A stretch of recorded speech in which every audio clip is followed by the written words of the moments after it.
C'est jeudi et c'est l'heure des informations sur votre télévision, la télévision de la famille. Bienvenue à cette édition. Au sommet de ce journal, désormais les Dagara pourront lire la Bible dans leur langue maternelle. L'Alliance biblique du Burkina Faso, en collaboration avec la communauté chrétienne du Sud-Ouest, a procédé à la dédicace de la première tradition de la Bible en langue Dagara, élément à suivre donc dans cette édition.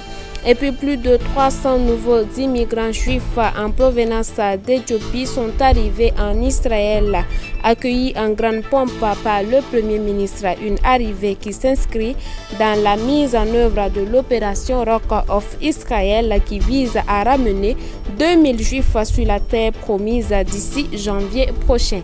Une fois de plus, bienvenue à cette édition. Merci de nous recevoir chez vous.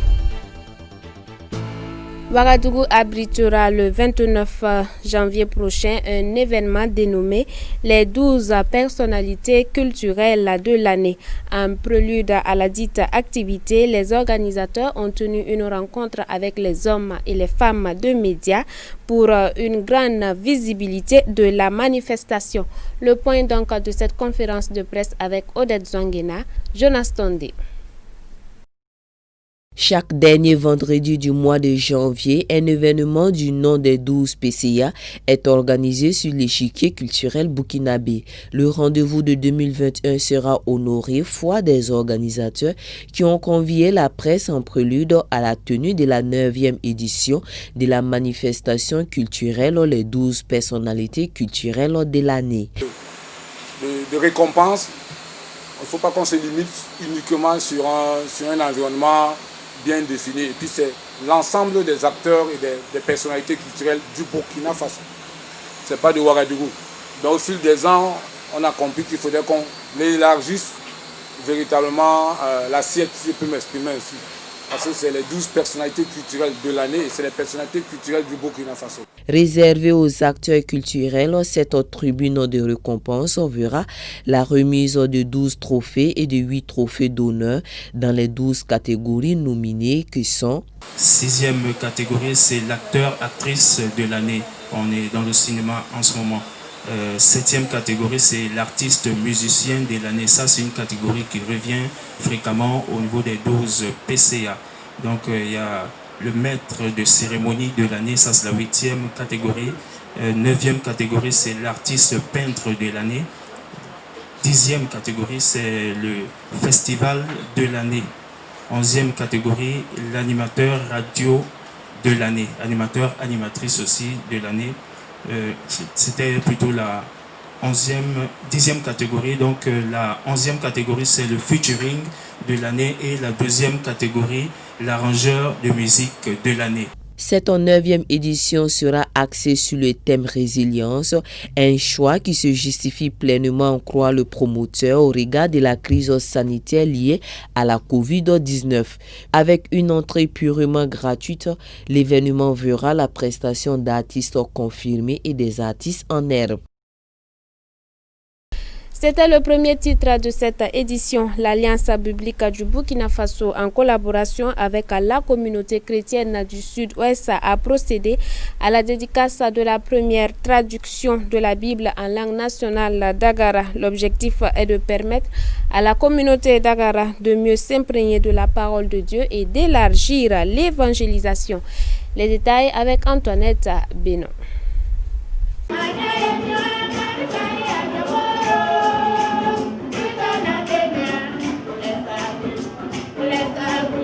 Cette réjouissance fait suite à la première traduction de la Bible en langue Dagara. Le projet de la traduction débuté en 1997 avec le Nouveau Testament qui a été dédicacé le 1er décembre 2007 a intéressé plus d'un. Et pour une meilleure compréhension de la parole de Dieu, la résolution a été prise de traduire également l'Ancien Testament, aujourd'hui qui est une chose faite. En collaboration avec la communauté chrétienne de la région du Sud-Ouest, l'Alliance biblique du Burkina Faso a procédé le 14 novembre dernier à Diebougou à la dédicace de cette première traduction de la Bible en langue Dagara. La traduction de la Bible favorise l'interaction avec les Saintes Écritures, qui est un exercice indispensable pour quiconque veut découvrir les trésors de la parole de Dieu. La Bible que nous célébrons aujourd'hui a connu 2 étapes majeures dans sa traduction.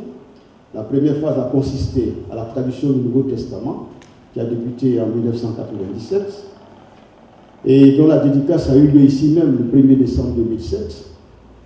Et quant à la deuxième phase, elle a consisté à la traduction de l'Ancien Testament et les livres deutérocanoniques. Nous bénissons le Seigneur pour cet aboutissement. Et je voudrais signaler que la présente Bible a été publiée en 2 éditions, une édition protestante en couverture noire et une édition catholique en couverture rouge. Les 2 éditions comportent chacune une préface, une introduction générale, une introduction à chaque livre, des cartes géographiques du monde de la Bible, un glossaire, des notes de bas de page. Elle est désormais disponible. 16 ans de labeur pour arriver à ce résultat palpable, un travail fructueux qui va permettre d'élargir l'évangélisation et de gagner des âmes pour Christ. Ça va permettre que la population soit touchée réellement par l'évangile. Quand on lit dans sa propre langue, la compréhension est différente quand on lit dans autre langue. On lit en français. L'interprète même a des difficultés à traduire ça sur place pour l'assemblée. C'est toi qui es le messager, qui a préparé le message, tu as eu un peu de temps de réflexion sur les mots. Mais si quelqu'un doit directement, subitement interpréter ça, il a des difficultés. Il ne trouve pas souvent les mots justes. Donc souvent, les termes de mots, les sens de mots sont tordus. Ça, c'était vraiment un réel défi. Alors maintenant que la Bible est, en tout cas, en langue, je pense que ce défi vraiment est grandement levé. Que la Bible soit maintenant présente en Dagara, ça permet aux chrétiens d'Agara de connaître davantage Dieu et de l'aimer aussi. Et c'est surtout dans ce sens que la Bible a été traduite. Que Dieu soit plus proche des chrétiens et que vraiment ils aient en même âme. Ça va transformer la mentalité des chrétiens qu'en lisant la Bible, ils approfondissent leur foi, ils grandissent dans la foi. Et le chrétien d'Agra qui a la Bible en main, il est capable maintenant d'évangéliser. Le Premier ministre, invité à cette cérémonie de dédicace, n'a pas pu contenir sa joie en soulignant que cela entre en droite ligne avec la politique du gouvernement burkinabé qui est de faire la promotion des langues nationales.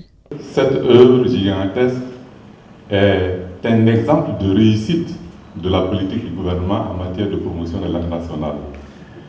Les églises, de manière générale, ont toujours été les pionniers dans la diffusion de nos langues nationales. Donc je voudrais féliciter l'Église catholique, féliciter les protestants, remercier l'Alliance biblique qui a permis de réaliser cette œuvre gigantesque. L'Alliance biblique du Burkina Faso, qui a ouvert ses portes en 1982, est une institution chrétienne interconfessionnelle œuvrant à la traduction de la Bible dans les langues du terroir. Et depuis son existence, elle a traduit et publié la Bible dans 6 langues que sont le Moré, Djoula, Goulmanchema, Bobo Mandare, San et Dagara. Loin de terminer sa mission, la Bible en Bissa, Liélé et Birifo seront bientôt disponibles. Quant à la Bible à langue Dagara, elle coûte 7500 francs CFA et est disponible dans tous les points de vente. Nous ouvrons aussitôt la page de l'actualité hors de chez nous. C'est une grande première en Europe, mais aussi dans le monde. Les festivités de fin d'année sont placées sous le signe du Covid-19. Restrictions rallongées, déplacements et rassemblements familiaux restreints. C'est un Noël inédit qui attend les Européens qui font face à la pandémie. Pas question de relâcher les mesures pour lutter contre l'épidémie de Covid-19. En Allemagne, le nombre de décès quotidiens est encore très élevé. Résultat, les restrictions comme la fermeture des bars, restaurants et des lieux culturels resteront en vigueur jusqu'au 10 janvier avec un assouplissement pour Noël. L'accès aux magasins sera restreint avec un nombre limité de clients en fonction de leur superficie. En Russie, le président Vladimir Poutine demande aux autorités sanitaires de commencer dès la fin de la semaine prochaine les vaccinations à grande échelle contre le coronavirus. Une annonce faite alors que la troisième et dernière phase d'essai clinique de son vaccin Sputnik 5 auprès de 40 000 volontaires n'est pas encore terminée. Cette campagne sera gratuite et sur la base du volontariat. Plus de 2 millions de doses du premier vaccin enregistré au monde contre l'infection, le Sputnik 5, ont déjà été fabriqués ou le seront dans les prochains jours, dit Vladimir Poutine. Cela nous donne l'occasion de commencer une vaccination de masse, une vaccination à grande échelle. Et bien sûr, comme nous l'avons convenu, seront d'abord vaccinés les deux groupes à risque, les médecins et les enseignants. En Autriche, le gouvernement va autoriser ses concitoyens à rechausser leurs skis pendant les vacances dès le 24 décembre. Même si la France et l'Allemagne militent pour une fermeture des remontées mécaniques, il annonce aussi un assouplissement de son confinement. Nous prévoyons de rouvrir le 7 décembre les petits commerçants, les salons, les musées et les bibliothèques. Les Espagnols, eux, ne pourront pas se réunir à plus de 10 à Noël et au Nouvel An, enfants inclus, annonce le ministère de la Santé, ce qui signifie que les voyages entre les régions ne seront autorisés que pour rendre visite à sa famille. La pandémie a fait près d'1,5 million de morts dans le monde. Plus de 63 millions de cas ont été diagnostiqués. Toujours pandémie, donc dans la course à la vaccination contre le Covid-19, le Royaume-Uni arrive en tête. Le pays le plus endeuillé de l'Europe vaccinera dès la semaine prochaine sa population avec les doses fabriquées par Pfizer BioNTech. C'est le pays le plus endeuillé d'Europe avec près de 60 000 morts. C'est aussi le premier au monde à approuver l'utilisation massive du vaccin de Pfizer BioNTech. Le Royaume-Uni va commencer dès la semaine prochaine à proposer ce vaccin contre le Covid-19. Une annonce qui a pris tout le monde de court et qui interroge. La vitesse a-t-elle été préférée à la sécurité?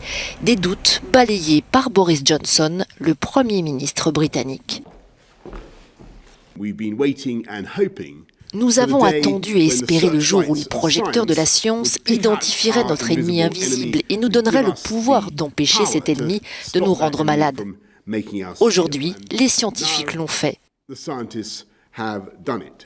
Pour Matt Hancock, le ministre britannique de la Santé, c'est grâce au Brexit que son pays a pu donner son feu vert au vaccin, car l'Union européenne, dit-il, avance un peu plus lentement.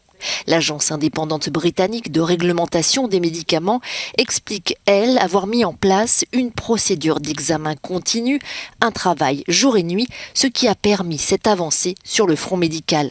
L'important n'est pas d'être le premier, mais d'avoir un vaccin sûr et efficace, a répliqué le ministre allemand de la Santé. À l'attention de nos amis britanniques, dit-il, puisque j'ai lu quelques commentaires sur le Brexit, BioNTech est un développement européen financé par l'Union européenne. Et cela montre que si un produit de l'Union européenne est si bon qu'il est autorisé si rapidement au Royaume-Uni, cela veut dire que dans cette crise, ce qu'il y a de mieux, c'est la coopération européenne et internationale. L'Agence européenne du médicament doit se prononcer le 29 décembre au plus tard sur le vaccin Pfizer BioNTech et d'ici au 12 janvier sur celui du concurrent américain Moderna. Le feu vert final à la mise sur le marché est ensuite donné par la Commission européenne. Nous faisons un zoom spécial sur Israël dans cette édition. David Baliaba, un chanteur camerounais, a décidé d'interpréter la Haktikva, l'hymne national israélienne, également amoureux de la culture juive. Il chante de nombreux morceaux en hébreu. On suit cela dans ce élément. La Tikva, un air bien connu des communautés juives dans le monde, mais surtout des Israéliens. L'hymne national célèbre le retour du peuple juif sur sa terre après 2000 ans d'exil. Et c'est aujourd'hui un chanteur camerounais qui tient à lui rendre hommage. Né à Yaoundé, David Baliaba, 38 ans, est néanmoins originaire du Mbam et grandit dans une famille d'artistes. Son père était lui-même danseur et musicien mbamois. Sa musique a même été entendue dans les plus hautes sphères de l'État camerounais auprès du premier président Amadou Ahidjo. David Baliaba n'en est pas à son coup d'essai. Avec plusieurs albums à son actif, il est également vainqueur du Festi Bikousti en 2014, un festival camerounais récompensant les meilleurs artistes du pays. Marié et père de 3 enfants, David Baliaba se reconnaît dans la tradition juive puisqu'il est proche de la communauté des Beth Yeshurun. Il indique aimer la culture israélienne, d'où les nombreuses vidéos publiées sur les réseaux sociaux de chansons en hébreu. En 2017, il chante son amour de Jérusalem dans une chanson intitulée Yerushalayim. Et pour remercier ses fans du succès de la Tikva et ses 53 000 vues sur Facebook, il publie également une autre vidéo de la célèbre prière interprétée chaque vendredi soir pour Shabbat, les Radodi.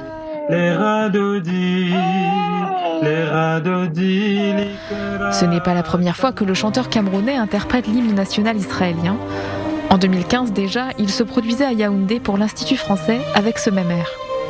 Lui qui a appelé son dernier album Paix, Le Chemin, entend bien montrer la voie vers la Terre Sainte. L'ancien président français Valéry Giscard d'Estaing a tiré sa révérence à l'âge de 94 ans. L'homme avait suscité le courroux de l'État israélien et des Juifs de l'Hexagone. Quelle était réellement la nature des relations entre la France et Israël à l'époque? Suivons ensemble dans ce reportage. Quelles étaient les relations entre Valéry Giscard d'Estaing et Israël? Contrairement à de nombreux présidents français, le 3e président de la 5e République, qui a gouverné entre 1974 et 1981, ne s'est jamais rendu en Israël. En 1974, alors candidat à la présidentielle, Valéry Giscard d'Estaing promet de donner aux relations franco-israéliennes un climat de confiance et de clarté. Si certains sont conscients de sa volonté d'équilibrer les relations françaises avec les Arabes et les Israéliens, de nombreux Juifs français estiment que cet équilibre s'est rapidement transformé en un cas grave d'ambiguïté. En octobre 1974, Valéry Giscard d'Estaing est au pouvoir depuis 5 mois. Il permet au ministre des Affaires étrangères, Jean Sauvagnargues, de rencontrer et de serrer la main du chef de l'OLP, Yasser Arafat. Un choc pour les Israéliens et les Juifs français. Le mois suivant, le 22 novembre, la France vote en faveur de la reconnaissance de l'OLP au sein de l'ONU. Un vote qui réaffirme les droits inaliénables du peuple palestinien. La colère monte encore chez les Juifs français et les Israéliens. Puis quelques années plus tard, nous sommes en mars 1980. Toujours durant son mandat, Valéry Giscard d'Estaing provoque d'importants remous lorsqu'il reconnaît le droit du peuple palestinien à l'autodétermination. Il considère alors l'Organisation de libération de la Palestine comme un interlocuteur qualifié dans les négociations de paix. La même année, lors d'un voyage en Jordanie, la communauté juive française est particulièrement choquée. Le président regarde Israël depuis un avant-poste militaire avec une paire de jumelles. L'éditorialiste juive Annie Kriegel accuse alors le président français de duplicité et de manque de dignité. Et puis plus récemment, lorsqu'un journaliste demande à Valéry Giscard d'Estaing les raisons qui l'ont poussé à soutenir en 1995 Jacques Chirac plutôt qu'Édouard Balladur, il répond de façon inattendue. Les origines orientales de Balladur, né en Turquie, seraient signes d'une culture complexe, byzantine, paraissant peu stable face au candidat Chirac, aux racines limousines. Réponse qui a fait bondir le grand rabbin de France, Raïm Corsia. Le lendemain, dans l'Express, il s'insurge et dénonce le racisme de l'ancien président. On est frappé, violemment, atterré devant une déclaration aussi ouvertement raciste, pétainiste, devant une pensée aussi nauséabonde. Ce discours d'un ancien président pourrait inciter à banaliser le discours raciste en France, surtout dans la période troublée que nous traversons. Valéry Giscard d'Estaing est décédé ce mercredi à l'âge de 94 ans. Des suites du Covid-19. C'était le 2e titre de notre journal. Plus de 300 nouveaux migrants juifs en provenance d'Éthiopie sont arrivés en Israël, accueillis en grande pompe par le Premier ministre Benjamin Netanyahou. Leur arrivée s'inscrit dans une opération d'Aliyah de grande ampleur baptisée Rock of Israel qui vise à ramener 2000 juifs dans l'État hébreu d'ici le mois de janvier. 15 000 juifs au total issus de cette communauté sont encore en attente d'émigrer en Israël. Accueillis en musique à l'aéroport Ben Gurion, ces familles de nouveaux immigrants arrivent tout droit d'Éthiopie. Ils sont plus de 300 membres de la communauté juive à fouler pour la première fois le sol d'Israël. Sur le tarmac, une cérémonie en leur honneur. Benjamin Netanyahou a fait le déplacement.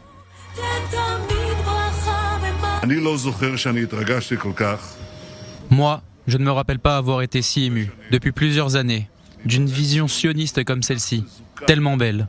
L'Alia est tout ce que nous sommes, tout notre être. Sarah et moi, on était debout, là-bas, avec des larmes aux yeux, quand on voit les nouveaux arrivants descendre de l'avion avec des sacs. Comme dans nos souvenirs, comme moi, je m'en rappelle de mon enfance, descendre et toucher le sol de la terre d'Israël, et puis embrasser cette terre. Comme cette maman avec ses bébés au prénom Jérusalem, et l'autre bébé avec le nom Esther. Esther et Jérusalem arrivent à Jérusalem. C'est l'histoire juive, c'est l'histoire sioniste. Derrière la réussite de cette opération baptisée Rock of Israel, le travail acharné de la ministre de l'intégration Pnina Thamano-Sheta, elle-même originaire d'Éthiopie. Restée plusieurs jours dans le pays pour organiser la venue de ces nouveaux immigrants, elle promet que beaucoup d'autres suivront. Nous, le gouvernement d'Israël, nous ne leur tournerons pas le dos. Nous ne les ignorerons pas. Et aujourd'hui, ce n'est que le début de l'opération Rock of Israel qui permettra en tout la venue de 2000 immigrants. Une cérémonie conclue par la Hatikva, l'hymne national israélien, l'espoir et l'optimisme pour le début de leur nouvelle vie. Voilà comme quoi la parole de Dieu s'accomplit toujours. L'Éternel ramène ses enfants en Israël des 4 coins du monde, selon Jérémie, le chapitre 23 au verset 3. Ainsi s'achève cette édition. Merci à vous qui nous avez suivis des 4 coins du Burkina Faso. Un bonsoir spécial à ceux qui nous ont reçus depuis Koudougou. Bonsoir chez vous.